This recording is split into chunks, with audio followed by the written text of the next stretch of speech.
We're back for episode 2 of In the Woods, and today Nobody thought we would make it all the way to episode 2, but I know. we did. We did. We made it. Yeah, I'm proud of us. I'm proud of us. So today, as you can see, we have a guest here with us, Brian Scramlin, who tell us about yourself, Brian. Sure. Welcome, Brian. Welcome, Brian. Thanks, Pastor Tell us your Pete. deepest, darkest sin you've never let's told start anyone. Here we go. Deep.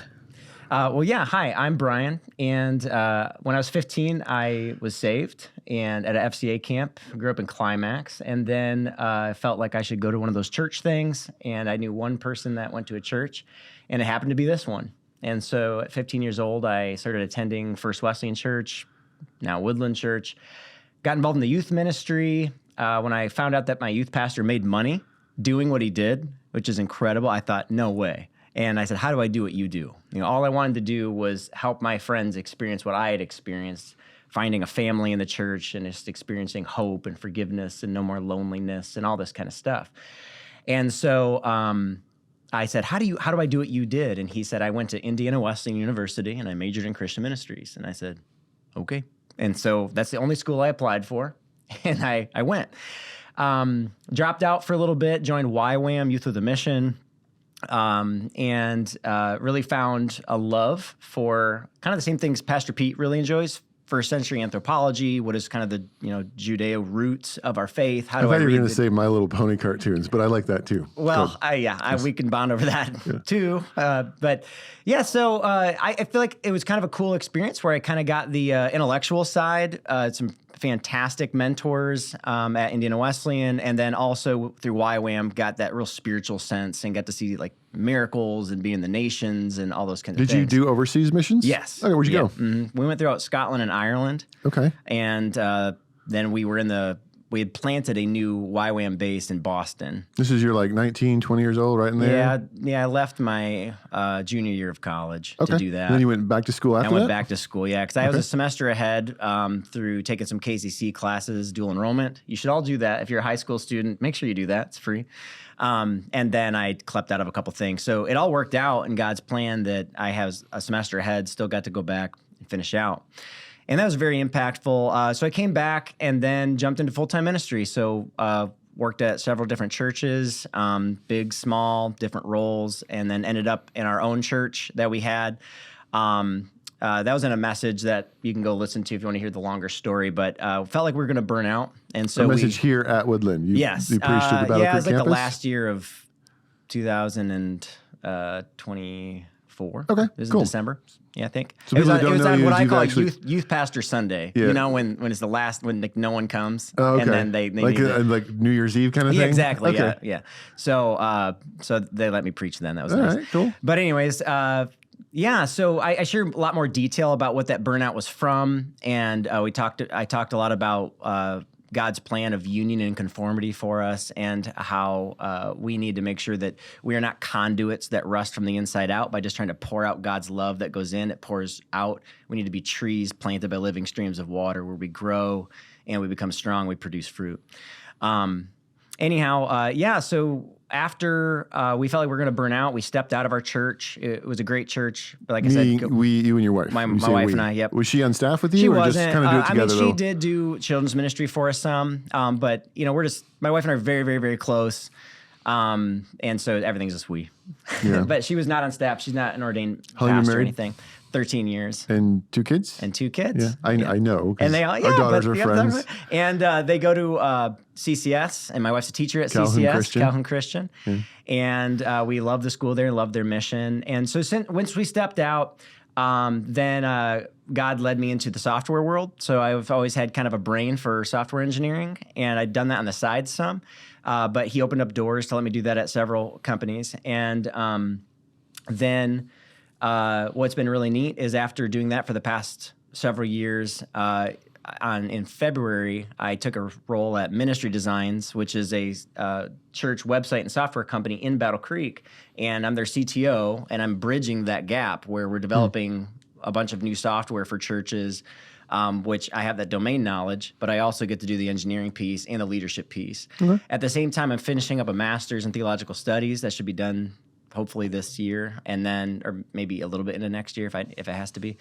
And so volunteering wise here at Woodland, I've done, like I said, I got to preach a little bit, but I've done a lot of the membership classes. I might have seen you in the baptism classes and small groups. Cool. And so that's where I'm at. Yeah, well, I appreciate that. And as I said a little bit last week, and we're still figuring out what this podcast is, but at the core or the heart of In the Woods is like just talking more about sort of focusing on the Sunday morning services, but also using the podcast as a way to bring in other people who have other gifts and talents. So it's not just always, the one person up on a stage. So if you like and follow and subscribe, I don't know what words used, but the podcast, you'll find that this will be kind of a regular occurrence of bringing in, whether it's different staff members, but other people who have, just history and ministry, theological training, sometimes just completely different perspectives on things. So, and even before, when I was first interviewing, I think you and I met and connected, and I threw out the idea of doing something like this. And you're like, oh, I'd love to be a part of that. So I'm like, well, hey, let's do it. So while you'll probably see, Sarah's probably the more regular face, and you'll see me a lot on this podcast, you'll also see a lot of other people. So it's great to have you, man. So thanks for joining us. And yeah, let's jump in. Let's go. I'm ready. Let's go in the woods. How many times have we been made fun of that for our name already in the first 2 weeks? Are you into the woods? Are you a Red Riding Robin? Whatever. I just thought it was amazing. You're gonna like it eventually. Yeah, it's gonna grow on you. It will. We believe. Like a tree in the forest. Yeah. Yes. I just love the presumptuousness that we changed the name of the podcast because you were afraid of infringement on a Broadway musical. We're going to be so big and successful. That's also that our they're going to space. come after us in court. We're No, going to yeah. be rivaling them. Listen. When we finish this podcast and people hear your insight and depth of wisdom, it's going to we're not going to be able Is that to what it's going to be? It would have been a control problem. We probably just didn't want to compete with the search on YouTube. We wanted I don't something know. unique enough. I'd have Yeah. been fine with it. I think it was just whatever. It's cool. It's fine. We liked the play on words within the weeds. There's Oh, yeah, we're getting out in the weeds. This is good. getting in the That's where we're weeds of supposed to be. things. I suppose, but Woods well, felt we're Woodland prettier. Church, so we're in. Yes. Whatever. It's We're clever. overthinking this. If we have to say it's clever, I mean, That's true. If you don't like it, just remember it was Sarah's idea, and if you love it, it was mine. Okay, that's called leadership. So I've learned so much already. So we're going to kick off. We're in our second week of a series we started looking through the book of Colossians. And so if you tuned in last week, we sort of had started in the first chapter. This week, and as we mentioned, if you follow the podcast, you listen to it, we're a church with 2 locations. So some weeks you'll hear, maybe like last week, an interaction with Devin and I, where we both preached at different locations. In this case, more just, I guess, my perspective, because I wasn't at Marshall, but looking at the idea that now that Paul has explained to the people the supremacy of Jesus, he then shifts a little bit and talks about this idea of following his example of being a servant. And we talked about what that meant. And it's just sort of going through the passage, and we got just through the beginning of chapter 2, and there'll be 4 more weeks. So that's kind of where we're at. And we had a few questions come in. And by a few, I mean a couple by a few people and a lot by one person. you know who you are. You know who you are. Nameless, Matt Hennessy. Anonymous. But we might get you a few of those. But We'll call him Anonymous Matt. before, I don't know, just maybe kind of just to kick off, I'm assuming you were at church. If you weren't, Yeah. I saw you there. Were We you? had Do a you attend? cookout after. Yeah. I just came to the cookout, but Yeah, and but then I love- read Colossians really quick last night, and but So little culture thing. In my whole life growing up here, we would have cookouts and we would serve pop at them. you mean in the Midwest? Yeah, and then I here. moved to San Diego, and if you say cookout, everyone just looks at you like, "What are you talking about?" Like like a cookout, like we're gonna cook food outside. They're like, "We always cook food outside. Why would you call it a cookout?" It's barbecue there, and I'm like, "But you don't. What if I'm not using barbecue sauce? Like it doesn't matter." And you don't say pop. Everything is soda. Like the word pop does not exist. So when I got back here, it's like, get some pop for the cookout. I'm like, I am home. Welcome home. Anyway. I love that. You were home. Pop for the cookout. Well, I'm super glad to be on today because I loved your message. And I love the idea. Also, by the way, you and Pastor Devin last week talked a lot about how you plan for a sermon. And that was interesting to listen to. And I appreciate about you that you're reading through and you're not just saying like, how do I break up this, in terms of like exactly the theological, like, the argument that Paul's trying to make, right? You're also reading through it devotionally, saying, Spirit, lead me, guide me. What's the word, not just the word historically, but also the word for these people today at Woodland. And I appreciate that about you. And so what stood out to you was this servant of the gospel piece. And you're like, I've got a key on that. That wasn't something like Paul was like, this is my main point right now, is that I'm a servant of the gospel. But he mentions it. And what I love is there is this beautiful thread between those two things of your first sermon of Christ's supremacy, and then what that means for us as believers in becoming servants, that, as that quote that Pastor Devin had shared, but I don't know the author, I can't remember, but of not just crawling up to the cross, but crawling up onto the cross to experience, that co-suffering with Christ. I loved that. That is so... Leonard Ravenhill, he got that. Is that from, who it was? Yeah. Leonard Ravenhill. That is so key to, and this is where I'm going with this is so key to New Testament theology. And keep that in the back of your mind when you're reading the New Testament, that all over the place, once the theology starts being developed in the epistles, Paul makes such a clear connection between our being co-sufferers and then becoming co-heirs. And there's something about this joining Christ in his suffering. And I was just reading Acts devotionally the other day, and when it says that Peter and John counted themselves, they rejoiced because they found themselves worthy to be ridiculed and persecuted for the sake of the name. Yeah. Like that they would rejoice because they're treating us like they treated him. And that also, there's a great sermon I think that could be preached called, What Did You Expect? Because as Christians, it seems to me often that we complain about how difficult life is and we blame God and all this stuff. And it's like, did you read the New Testament? Like, what did you expect? Yeah. But anyways, there's a pathway to being a co-heir with Christ that comes from the co-suffering. Anyways, what I really wanted to bring out was this. In 2004, I think it was, Willow Creek. So you are from Illinois. Yeah. So, we would always go to their conferences and stuff. Been to their conferences. Willow Creek sort of ushered in the seeker-sensitive movement. And so if you're unfamiliar with what that means, it's kind of the idea, probably more nuanced, but we're going to use our Sunday morning as like a big net. We're going to expect non-believers to walk into our church building. And so our coffee and our welcome and our connection cards and even the language in the sermons, we say, there's this guy, Paul. If you don't know him, he's this and that. We have this expectation that there's like these seekers, and we want to bridge that gap between they're a seeker to getting them involved. So Willow Creek sort of pioneered that in a lot of ways, or at least really fueled that throughout the 80s and 90s. And we were actually part of the Willow Creek Association for many years. Woodland was. Yeah, I heard that. And so we enacted a lot of those principles. You can still see them today. Anyhow, what happened was in 2004, Willow Creek initiated a study called the Reveal Study. And they took these researchers and they went back and they tried to figure out how healthy is our church. And they use these kind of categories of, are you a seeker? Are you growing Christ, close to Christ? Or are you Christ-centered? This harkens back to your first sermon. Yeah.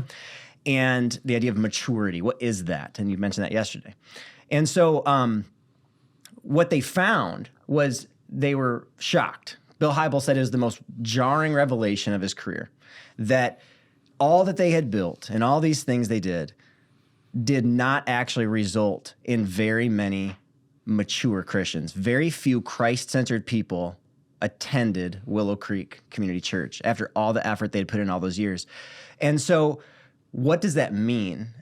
And I think that's the question that I want to wrestle with you a little bit is we are pretty good at seeking out believers. We're good at reaching seekers, right? They're coming to our church, they're checking us out.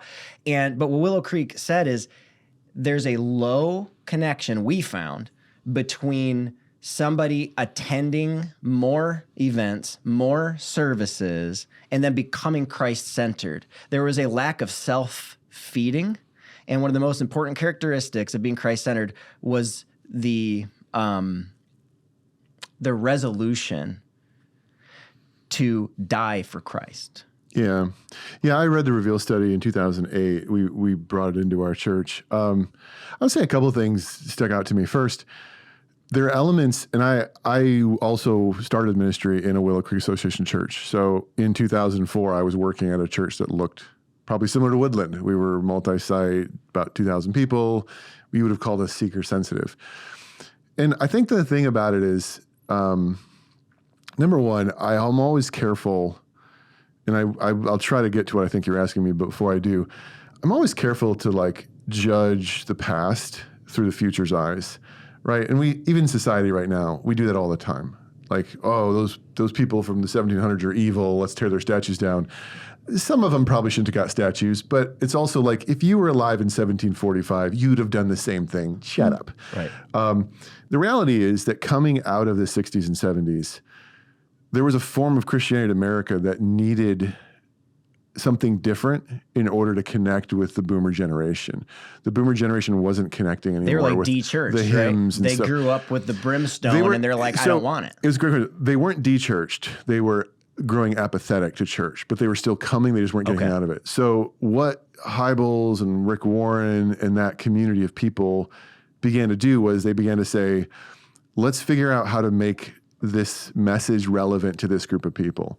And one of the things that they did was they identified a target audience, which is a whole other conversation. We can do a whole podcast on that. Should a church identify a target audience? They like drew up, like our target audience is 34 years old. They live in the suburbs. They wear khakis. They drive a Prius. And so that's the person we're reaching. So let's tailor everything we do to reach them. And when you do that, there are potential pitfalls to that. But when they started doing church, they asked questions like, if a person shows up today who just doesn't really care about church, doesn't know about church, or if you invite your neighbor, are they going to understand what I'm saying? So let me give you a really good example. I don't know who all is listening to this podcast. There's a good chance that a vast majority of them are Christians, or why would you be doing this? But if I wasn't a Christian, or I was fairly new to Christian, maybe I've been a Christian for a month, and I hear Brian talking and saying, I was reading Acts devotionally, would I be like, what you did what now? Who, where? So there's a part of the seeker sensitive movement which I think taught us a super valuable lesson. And if you listen, I would hope you would hear this in me. Like yesterday when I was preaching, I said, there's this guy named Paul who wrote a letter to a church in a Greek city called Corinth 2,000 years ago. I don't say the Bible says, because like most people I'm talking to, like, if you already believe the Bible, you don't need that. And if you don't, you're like, what are you talking about? So rather than like talking to an audience and saying, I was reading Acts devotionally, the seeker sensitive movement taught us to say things like, sometimes when we read the Bible, you can read it looking for like information, and other times I want to read it just to sort of let it speak to me and hear from the Lord and spend time with Him. We call that devotional reading. It seems to me that it emphasizes the incarnational nature of God. Well, no, I'm just getting very specific. I'm not trying to make a theological point out of it. I'm just saying. No, I just mean go ahead. So the seeker sensitive movement was trying to say, if I don't have a church background, I'm going to assume that the person I talk to doesn't understand the words I'm using, so I'm going to explain them and I'm going to give detail to them, which in itself is a very powerful thing. But here's the challenge, and what the Reveal study showed and what we've wrestled with for the last 20 years since it. When my brain is constantly thinking about the person who doesn't know anything about Jesus, and I bring everything down to that person's level, it can be hard to take them beyond that level. And so what church leaders have tried to do was learn from that movement and sort of take the good, which is like, hey, it was so important to not just do church in a way that you're not thinking about visitors or unchurched people, to not talk about the Bible in a way that just assumes my audience knows everything I'm talking about. When I say we're going to take your tithe and offering, I mean, people that grew up in church are like, yeah, but everyone's like, you're going to do what now? What happened? Who? So to be able to explain things, to use words and phrases and when they're complicated, to try to make them clear to visitors. But if you stop there, right, and if you never go beyond that point, I don't just want to make something understandable to the visitor. I want to then take them on a journey where I want you to understand this, and so you can go somewhere. And I think what we saw, and this is, again, I don't want to be judgmental to the past, because I think at the core, what they were doing was reaching their generation. You can quickly think to yourself, the most important thing is that I connect with this visitor. And everything I do becomes connecting with that visitor. 100%. And then That's nothing your I do is, because here's the thing, if all I ever care about is getting visitors in the door and coming to my church, preaching, hey, crawl up on the cross and die to yourself is probably not something you want to spend time doing. So the middle ground, I think, is how do I, as a communicator or church leader, how do I explain to people that the gospel, the message that Paul is preaching, is leading you to a place that you're going to be called to die to yourself and to give your life away, but explain it and talk about it in a way that someone that's never been to church could understand it. That's where I think the two meet in a healthy way. And we're still figuring that. I'm still figuring that out. I still struggle with that and work through it. Going to San Diego was a big thing for me because I grew up in the Bible Belt, and then I went and became a youth pastor in the bigger Bible Belt of Kansas, where everyone grew up in church. And it's very easy just to fall into this, like, all right, open your Bibles to 1 Peter and chapter 2, and never take them. Oh, so 1 Peter is a book in the New Testament. So if you have a Bible, if you don't, like, to talk and do things in a way that help them. Then you go to San Diego, and it's like, most people don't know anything about the Bible. They're like, what are you talking about? And you have to adjust your language.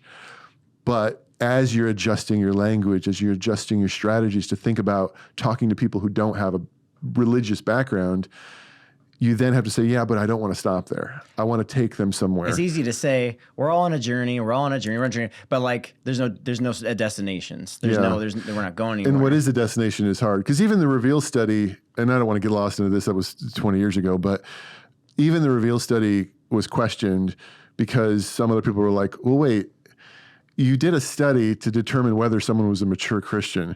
How are you defining a mature Christian? And they were like, well, they pray this much, they read their Bible this much, they tithe. But there were some questions in there to push back that, and this is actually supporting, I think, the message that you shared from Paul, is that the biggest difference between someone who is like considered close to Christ, meaning they pray, they sort of do these Christian spiritual things, and someone who is considered Christ-centered, they actually can say he is the list, is this willingness to completely and utterly give up self. Yeah.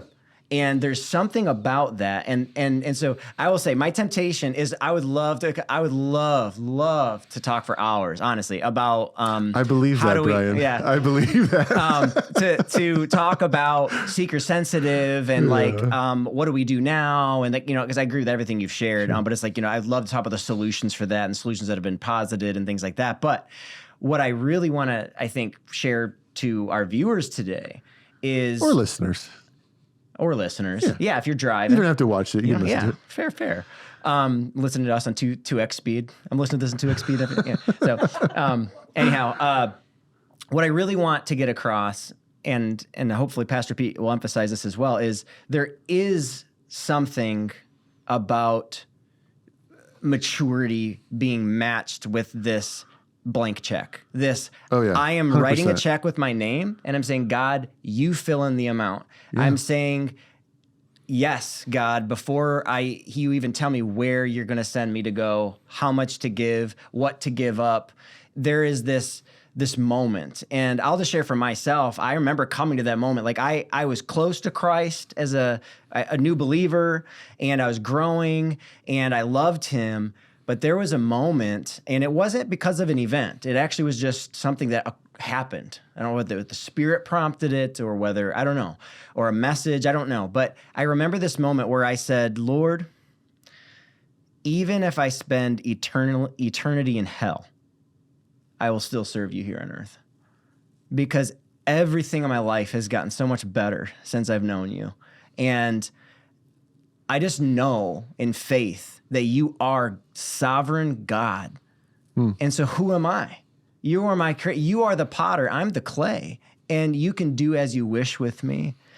And there was something about that crossover for me. It's probably similar to what a lot of other theologians have mined out, like a Wesley, like entire sanctification, this entire giving holy self over, where like I don't want my will anymore. I only want his.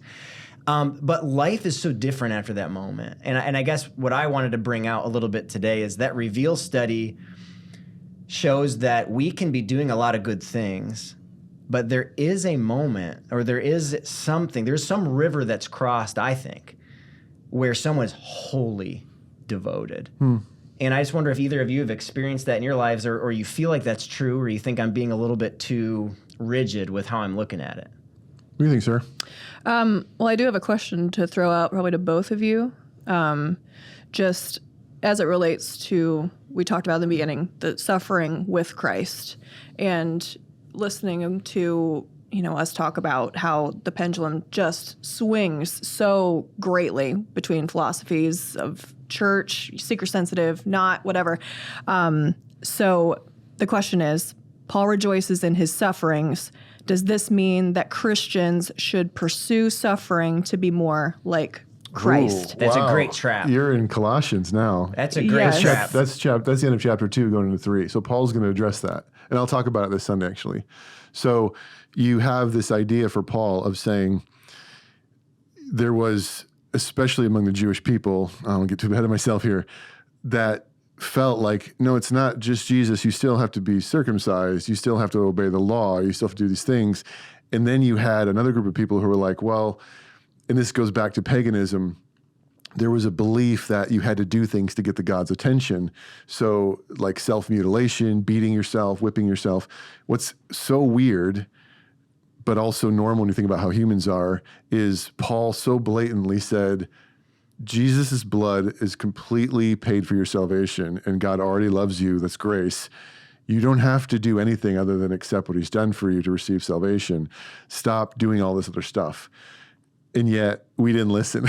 And for the next 2,000 years, the church is riddled with examples of people feeling like they have to like wear itchy clothes or whip themselves or say a certain Hail Mary or carry beads around or listen to K-Love, like constantly wanting to add things. Positive, encouraging. What's interesting though is, and this is where you mentioned it's a trap, because it's a trap. It's a trap. Yeah. It's easy to laugh at people who think they have to listen to K-Love or vote for Trump to be a Christian. Okay, the Bible's clear that's not true. However, there is this sense in our minds that like, well, if I suffer, then God will approve of me. And if you think about it's that, a control thing. It is 100% control. Because what you're doing is, it's like, and it's subtle, but it's in our minds. If I am doing something to get something from God, I'm not living the biblical idea of grace, which is God saying, you've already given to you. It's scandalous. I'm trying that's to, the thing. It's scandalous. Grace is, yeah, it because doesn't feel right. What makes sense, and when you say what makes sense, look at paganism. And you'll hear that word a lot in this series, because paganism is what happens when humans just make up religion. We make up gods that look like us, that want what we want. If I need a king's attention, I need to kiss his butt and blow smoke at him and give him gifts. That's what the gods must want. I have to show myself worthy. I have to beat myself. I have to suffer to get their attention. So we think that's what a human would want, so that's what the gods must want. So I do things in order to get their attention and get them to love me. Well, as Christians, we can read these passages about suffering, like, oh, he wants my suffering. So I need to suffer in order for him to love me and get his attention. And what you've just done is you've completely flipped the script. He already loves you. He already died for you. He's already you have 100%. You have God's attention already. You don't have to do anything to get it. But now that you have it, he's inviting you to join him in reaching the world. And that might require some suffering because the world is broken.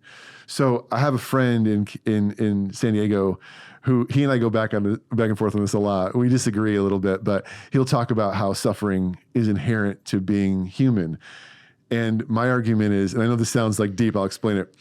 Suffering is not inherent to humanity. Suffering is part of Christianity. And now follow me on this. Christianity is the response to our human rebellion and brokenness. Like all of Christianity is happening because humans rebelled. Like the world was fine. It wasn't plan A. The world Yeah. was fine before we broke away. It's not who we are in our suffering original wasn't nature. part Sure. of the world. Now, because of what we've done, because we've rebelled, because we've broken everything, and humans are a train wreck, to bring hope and healing to it is hard work. There's a sickness, there's a problem that has to be dealt with. And joining Jesus in bringing about that healing to the world is hard work that sometimes involves suffering. So I'm not suffering in order to get Jesus to love me or approve of me.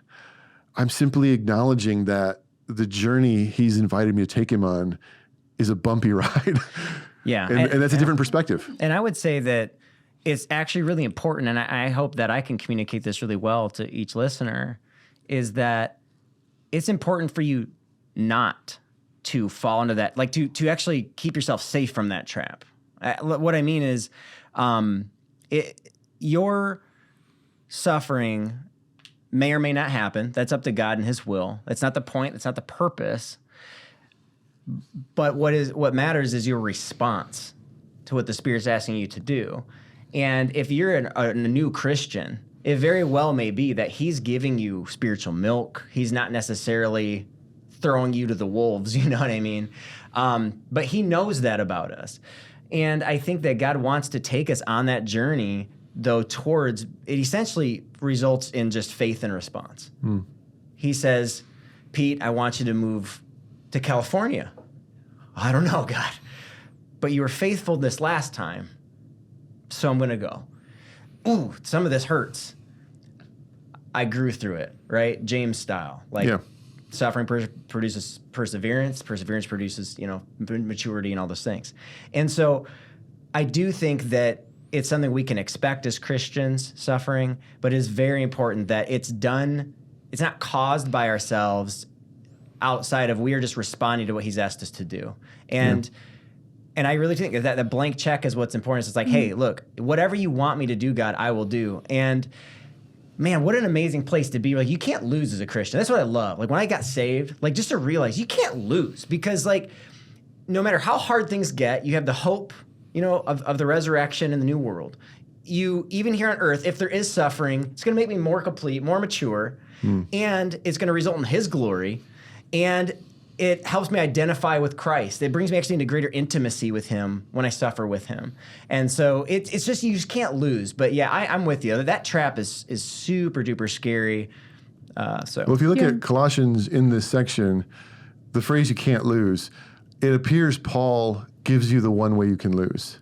He says, if you hold steadfast to the end. There you go. The only loss is giving up. So when Paul says we're saved by faith in Christ Jesus, hold out on it. That raises the whole once saved, always saved thing, if you're familiar with those arguments. But we're Wesleyans, so whatever, that's been decided for us.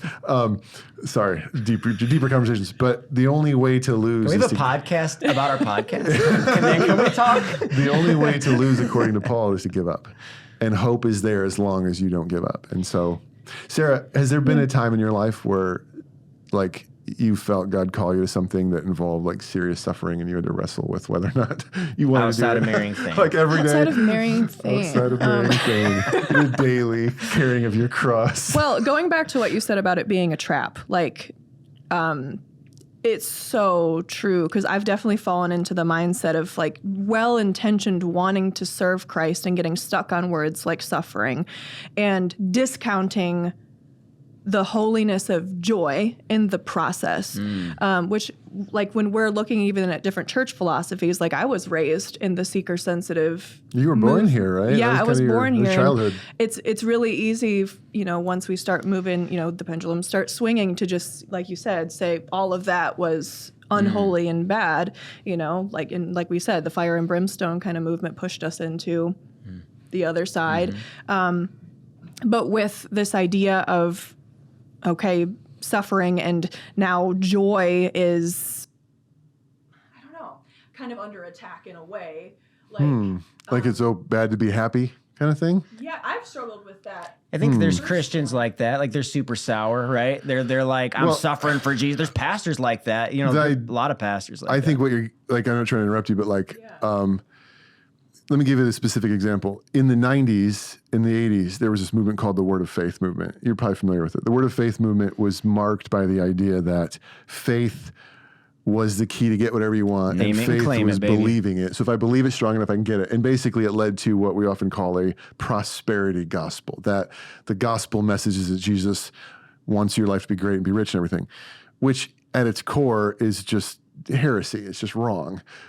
The problem with it, and I was listening to a podcast recently by a guy who is a pastor of a very large church in Phoenix, Christ Church of the Valley, and he was talking about the challenge of wanting to wholly and completely reject the wrongness of a version of the gospel that's only about you getting rich and happy, but at the same time embracing the fact that God loves me and actually created me for goodness, and that when Paul talks about suffering, he's often comparing it to, I take joy in what I'm suffering.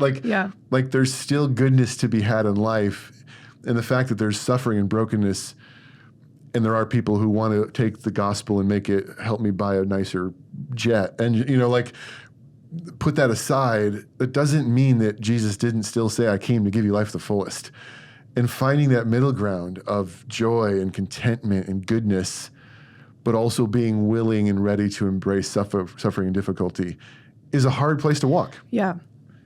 I as you're sharing that, I'm thinking about how did the scriptures are clear, and I'm curious for you to share this. How did Jesus pay for his ministry? How did he pay for it? Yeah, what does it say in the New Testament?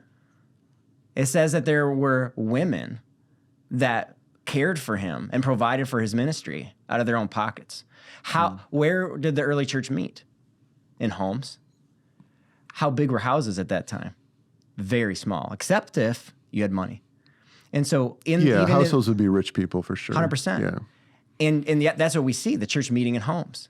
Believers who had money. Now, if you read if you read through the New Testament, it's easy to grab like a James or whatever, and you're seeing like rich people seem so bad. It's like they were the ones eating communion in Corinthians or wherever, and like getting drunk before the poor people could come and eat. And James is like, oh, those stinking rich people. And Jesus kind of seems like, man, if you want to follow him, you got to give up all your possessions. Like it's wear easy. Rags and it's easy to suffer. get the sense of the suffering, and even that it's wrong to have any wealth. Now, here it's so difficult for me to speak because I am this, white middle class American, already. I wouldn't have known that because I don't see color. You're, sorry. 97. My mind is free, Brian. But, you realize like 98% of the world doesn't have a vehicle.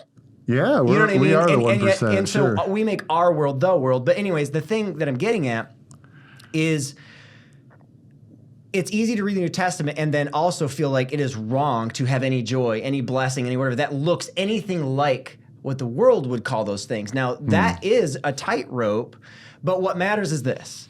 It's crossing that river of saying, I'm a blank check guy. I've given everything to Christ. If he wants it, it's his. I will liquidate my 401k right now if he asks, and I'll give it to a guy on the side of the road. It's not even mine to begin with. I'm just stewarding it. Yeah. And so like there's this point in life where like it's just all about him. It is that supremacy piece that allows me to be a servant that can experience suffering or blessing, and I count it all, as just joy in Christ. Sure. And Paul got there. That's a language he uses when he says, like, yeah, I've gone through all this junk, but I've also known riches. But you know what? It was all for him.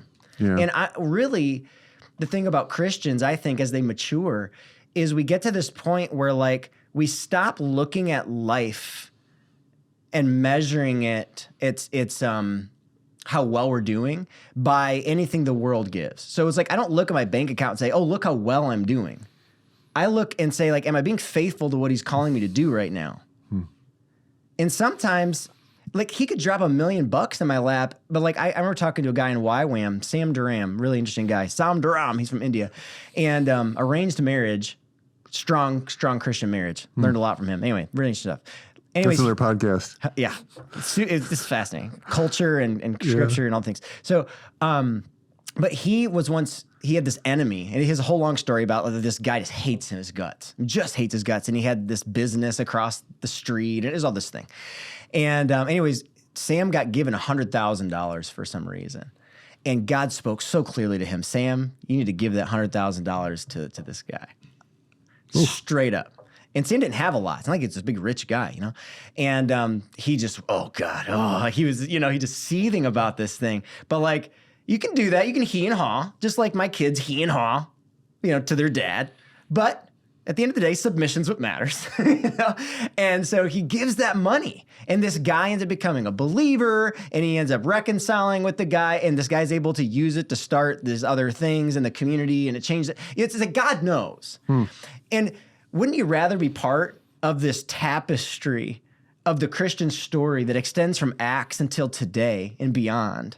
We get to be part of this incredible journey. And yeah, some of us will end up getting 340 lashes minus one and all this different stuff.